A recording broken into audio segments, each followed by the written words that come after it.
वाल्मिक कराडवर खंडणीचा आरोप आहे। संतोष देशमुख हत्या प्रकरणात त्यांचा सहभाग असल्याचा आरोप आहे।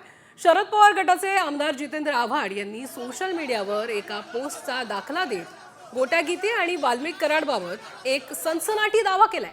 गोट्या गीते यानेच वाल्मिक कराडच्या सांगण्यावरून बापू आंधळेला गोळी मारली असा दावा आव्हाड यांनी केलेला आहे। आणि त्यासोबतच जितेंद्र आव्हाड यांची गोट्या गीते याच्या गुन्ह्याचा त्यांनी जणू पाढाच वाचलाय।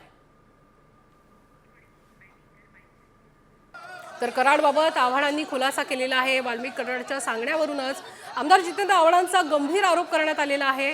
गीतेंच्या गुन्ह्यांचा आव्हाडांनी आता पाढाच वाचलाय। यामध्ये वाल्मिक कराडच्या सांगण्यावरून बापू आंधळेला गोळी मारली असा दावा आव्हाड यांनी केलेला आहे। गोट्या गीतेवर लिहायला गेलो तर 500 पानांची वही कमी पडेल। हा माणूस गेली 10 वर्ष पुणे आणि महाराष्ट्रात बंदुका विकतोय असं या पोस्टमध्ये म्हणण्यात आले। एका आठवड्यात जामिनावर बाहेर येतो हा भाई वाल्मिक कराडचा उजवा हात आहे। वाल्मिक बरोबरच भरपूर गुन्ह्यात त्याचा सहभाग आहे।